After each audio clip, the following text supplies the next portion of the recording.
आप सभी को मेरा नमस्कार। हमारे चैनल कैफे इंग्लिश में आप लोगों का स्वागत है। सबसे पहले मैं ये कहना चाहूँगा कि हमारे कुछ व्यूवर्स ऐसे हैं जो कि बहुत ही जनरसली कमेंट कर रहे हैं वीडियोस में regarding the quality of the content and video. तो I am literally very grateful to all of them. ठीक है, एंड थैंक्स फॉर सपोर्टिंग। अभी शुरुआत करी है धीरे धीरे करके, ठीक है ना। और we are about to finish our first topic जो कि टेंसेस है। और ये विद इन मतलब एक दो वीडियोस में और हम टेंसेस को पूरा कवर कर लेंगे, ठीक है। उसके बाद एक्टिव पैसिव हो, चाहे डायरेक्ट इनडायरेक्ट नरेशन हो, चाहे आपका इमेजिनेशन वाले केसेस हो, वो सब मैं आपको कवर करवाऊंगा। उससे पहले जो हमने टेंसेस अभी तक पढ़ा है, तो मैं एक सेशन जरूर कंडक्ट करूंगा, ठीक है ना, जिसमें हम लोग कुछ क्वेश्चन डिस्कस करेंगे, ठीक है, जो कि मतलब प्रीवियसली आस्क्ड जो क्वेश्चंस हैं वो मैं आपको बताऊंगा। तो चलिए आज टॉपिक हम शुरू करते हैं अपना। क्लियर है। अभी वैसे फ्यूचर टेंस की हमने वीडियोस अपलोड कर दी है अपने चैनल में, वो इसीलिए कि पास्ट परफेक्ट कॉन्टिन्यूअस की जो वीडियो थी उसमें कुछ एक टेक्निकल फॉल्ट आ गया था। क्लियर है। तो आज हम पास्ट परफेक्ट कॉन्टिन्यूअस पढ़ेंगे। चलिए सबसे पहले स्ट्रक्चर पे आएंगे, पास्ट परफेक्ट कॉन्टिन्यूअस, ठीक है।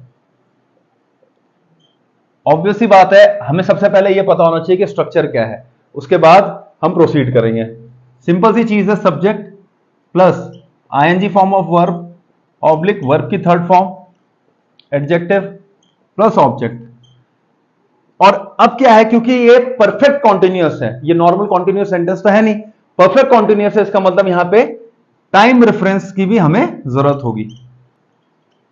अब देखो जो मैंने यहां पे लिखा है वर्ब की थर्ड फॉर्म एडजेक्टिव और ऑब्जेक्ट, जैसे कि आप लोगों को पता है कि जब हम लोगों ने प्रेजेंट परफेक्ट कॉन्टिन्यूअस पढ़ा था तो मैंने आप लोगों को बताया था परफेक्ट कॉन्टिन्यूअस में होता क्या है। वर्ब की आईएनजी फॉर्म अब तुम यूज करते हैं जब हमें कोई एक्शन कंटिन्यूअस दिखाना है कि कंटिन्यूअस था, ये कंटिन्यूअस है, यहां पे तो कंटिन्यूअस था और एक पर्टिकुलर टाइम तक।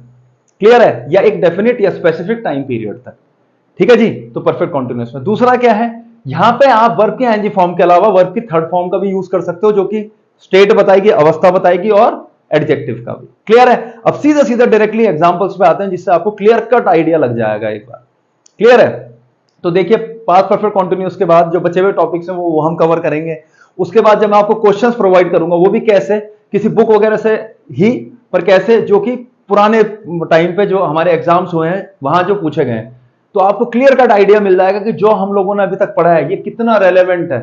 क्लियर है। ये टॉपिक्स हमने पढ़े हैं, ये चीजें जो मैं आपको पढ़ा रहा हूं ये कितना रेलेवेंट है और ये वाकई में एग्जाम में किस तरीके से इन पे बेस्ड क्वेश्चंस पूछे जाते हैं। देखो अब एक सिंपल सा सवाल,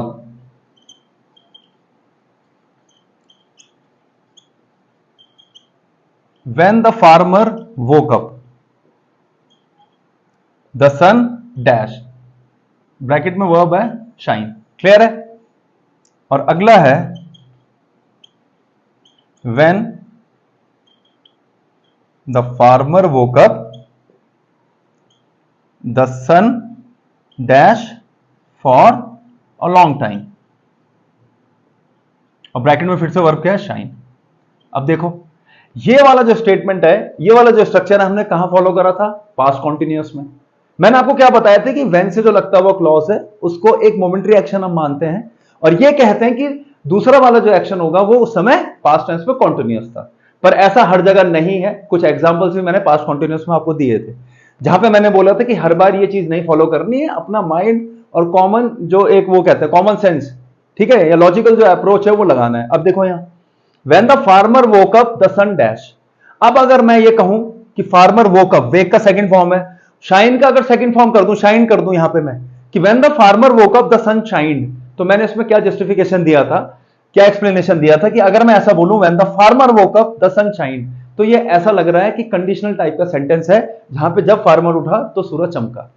जबकि हमें क्या बोलना है कि जब फार्मर उठा तो व्हाट डिड ही नोटिस, कि जो सूरज था वो चमक रहा था। मतलब सूरज का चमकना फार्मर के उठने पर निर्भर नहीं है, डिपेंडेंट नहीं है। तो क्या हो जाएगा, the sun was shining. Clear है। तो when the farmer woke up the sun was shining. Clear cut, ठीक है ना, सिंपल सा एक एग्जांपल था। अब यहां देखो when the farmer woke up the sun dash for a long time. अब ये तो पता है कि यहां पे कॉन्टिन्यूअस में हमें अपना वाक्य बनाना है, पर विच कॉन्टिन्यूअस, ठीक है ना। तो हमें पता है कि यहां पे क्योंकि टाइम रेफरेंस अगर दे रखा है तो sentence should be in past perfect continuous. तो क्या आ जाएगा, the sun had been shining for a long time. लो, ये था। इस तरीके के कुछ एग्जांपल्स हमारे पास होते हैं और इसी के बेसिस पे आपको क्वेश्चन सॉल्व करने। अब मैं ये बोलूं when I saw him he played hockey, जब मैंने उसे देखा उसने हॉकी खेला।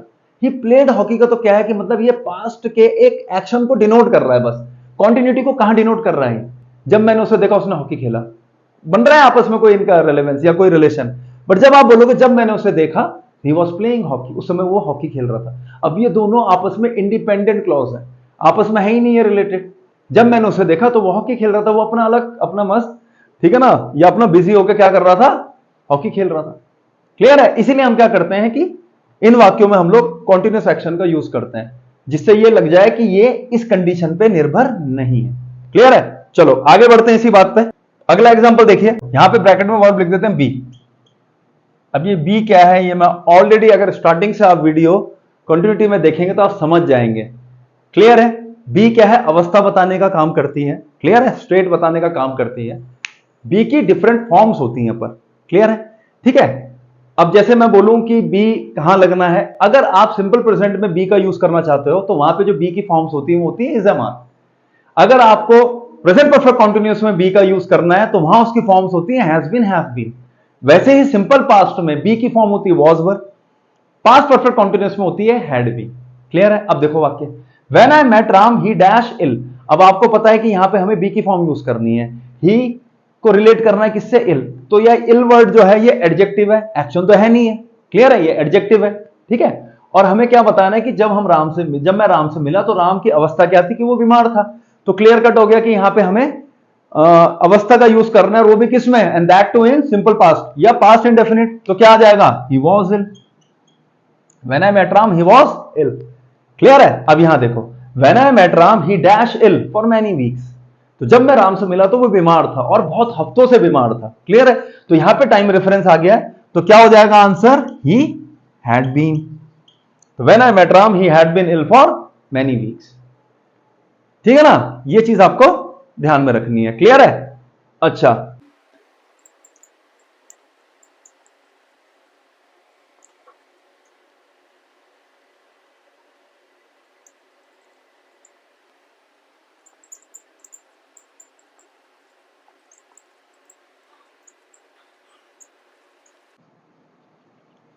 ठीक है। अब देखो फिर से मैंने क्या करा है, नॉर्मल अब मैंने क्या करा है यहां पे, अभी तक कॉन्टिन्यूस एक्शन का यूज कर लिया था आईएनजी फॉर्म लगा के।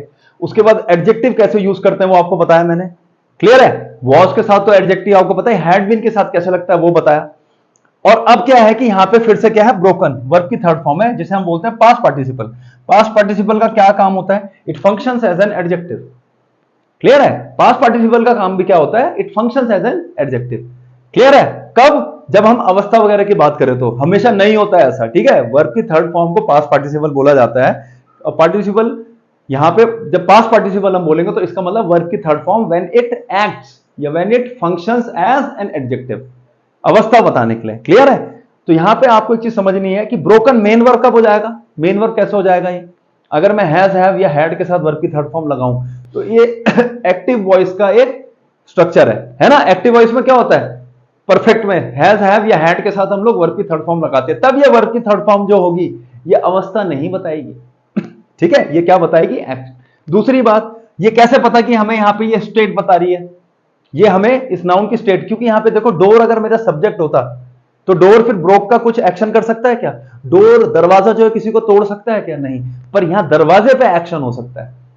ये ब्रोकन का एक्शन किस पे कर सकते हो आप, दरवाजे पे। तो मैंने क्या बताया था कि जब वर्ब की थर्ड फॉर्म आगे ऑब्जेक्ट की जगह सब्जेक्ट की तरफ आए तो समझ जाना या तो वाक्य पैसिव वॉइस का है या स्टेट का है, अवस्था का है। जैसे मैं बोलूं आई वॉज टायर्ड या आई एम टायर्ड, तो ये टायर्ड किसकी विशेषता बता रहा है, आई की। तो इसका मतलब यहां पे वर्ब की थर्ड फॉर्म जो है वो अवस्था बता रही है, स्टेट बता रही है। क्लियर है? यहीं पे मैं लिख सकता था the door was broken by, अगर मैं यहां बाय लगा देता, बाय समबडी, बाय समवन। वैसे तो लिखते नहीं है हम एक्टिव पैसिव में बाय समबडी समवन, मतलब कंपल्सरी नहीं है ये हम एक्टिव पैसिव में डिस्कस करेंगे। या मैं ऐसे लिख देता था door was broken by Ram, अब ये एक्शन का केस हो गया। ठीक है? इसको आराम से हम समझेंगे, अभी फिलहाल इतना समझे क्योंकि यहां पे कोई डूअर नहीं लगा है, बाय वगैरह कुछ नहीं लगा है, सिर्फ अवस्था बताई जा रही कि दरवाजा कैसा था, टूटा था, तो यहां पे ये अवस्था का केस हो गया। ठीक है, तो यहां आ जाएगा द डोर वॉज ब्रोकन। आप घर पहुंचे, आपने देखा अरे दरवाजा तो टूटा हुआ था। क्लियर है? अब फिर क्या हुआ, when I reached home the door dash broken for many days. अब मान लो मैं आउट ऑफ स्टेशन गया हूं, क्लियर है, और आउट ऑफ स्टेशन जाने का मतलब ये हुआ कि मैं गया था और मैं आया 3-4 दिन बाद वापस, और मुझे कोई इंफॉर्म कर रहा है कि तुम जिस दिन गए थे उसी दिन ये दरवाजा किसी ने तोड़ने की कोशिश करी या तोड़ दिया था किसी ने। क्लियर है? तो उतने दिन से वो दरवाजे की स्टेट कैसी थी, वो टूटा हुआ था। टाइम रिलेटेड इंफॉर्मेशन आ गई है, क्या लगाओगे, हैड बीन। बस यही तो करना है, और करना क्या है भाई, देखो यहां से मेट लिखा है, क्लियर है, यहां मेट लिखा है, वर्ब की सेकंड फॉर्म है। पता चल रहा है कि जब राम से मिला तो जब पास्ट में मिले हो तो जब उसकी स्टेट डिफाइन करोगे वो भी पास्ट टेंस में होनी चाहिए। फिर देखा कोई टाइम रिलेटेड इंफॉर्मेशन है या दे रखी है, बिल्कुल दे रखी है, लगा दिया हैड बीन। जब no time related information has been given, लगाओ नॉर्मल वॉज और वर। वॉज और वर सर कैसे डिसाइड करेंगे, कैसे लगेगा, पढ़ो ना पहला वाक्य क्या है, मेट। मीट तो बोला ही नहीं, या आई एम मीटिंग तो बोला ही नहीं, पता चल गया मीट का सेकंड फॉर्म है, पास्ट टेंस है, अवस्था भी पास्ट टेंस की बता दूंगा। सर ये वॉज और हैड बीन का डिफरेंस क्यों आया, पढ़ो वाक्य में किस चीज की वजह से आया होगा, फॉर मेनी वीक्स का। अब टेंसेज इज, मैं ये नहीं बोलूंगा one of the easiest topics, tenses is the easiest of all the topics. सीधी बात है भाई, बच्चों को सबसे ज्यादा दिक्कत किस चीज में होती है, टेंसेज में। मेरे according to me tenses is the easiest of all the topics. कुछ नहीं, वाक्य पढ़ना है, टेंस को समझना है, देखना है कि दोनों वाक्य आपस में रिलेटेड है या नहीं है, या एक ही टाइम पीरियड को बिलोंग कर रहे हैं या नहीं कर रहे। क्लियर है? अगर एक ही टाइम पीरियड को बिलोंग कर रहे होंगे तो आराम से आप वर्ब्स लगा सकते हो। You just have to identify the tense, बस इतना काम है, आइडेंटिफिकेशन ही जरूरी है बस, उसके बाद कुछ नहीं है वाक्य में। अब इस वाक्य में कोई पॉसिबिलिटी नहीं दिख रही मेरे को और कुछ लगाने की, क्योंकि फॉर मेनी वीक से पास्ट है, परफेक्ट कंटिन्यूस ही बनाना पड़ेगा क्योंकि टाइम इंफॉर्मेशन है। अब ऐसे में तुम्हें मल्टीपल एग्जांपल्स दे सकता हूं आईएनजी फॉर्म में। When I met Ram he was playing hockey, when I met Ram he had been playing hockey since morning. कितने एग्जांपल्स बना दूंगा यार, वो कुछ नहीं होगा, वो टाइम बस खींचने वाली बात हो जाएगी कि हाँ लेक्चर को खींच रहे हो बस बिना बात के। क्लियर है? तो देखो इसी के साथ क्या हुआ कि हैड बीन के साथ वर्ब की थर्ड फॉर्म भी आ सकती है। दो कंडीशन बनती है, या तो होगा पास्ट परफेक्ट का पैसिव वॉइस, ठीक है, जैसे मैं बोलूं I had broken the door, the door had been broken by me, ये बन गया आपका क्या, पैसिव वॉइस, और किसका, पास्ट परफेक्ट का। पर जब यहां बाई वगैरह जैसा कुछ नहीं लगा रखा है मैंने अभी, तो इसको ऐसा मान के चलो कि अवस्था की बात कर रहे हो। अब आप बोल ही नहीं रहे हो कि दरवाजा तोड़ा गया था मेरे द्वारा, अब आप बोल रहे हो दरवाजा टूटा हुआ था। दरवाजा टूटा था अवस्था, दरवाजा तोड़ा गया था एक्शन। क्लियर है? इसको मैं और डिटेल में समझाऊंगा एक्टिव पैसिव में, ठीक है। तो स्टूडेंट्स इसी के साथ जो हमारा पास्ट परफेक्ट कंटीन्यूअस होता है इन्हीं एग्जांपल्स के साथ समाप्त होता है। अब आगे हम लोग जो है फ्यूचर के जो हमारे टॉपिक्स है उनके बारे में डिस्कस करेंगे।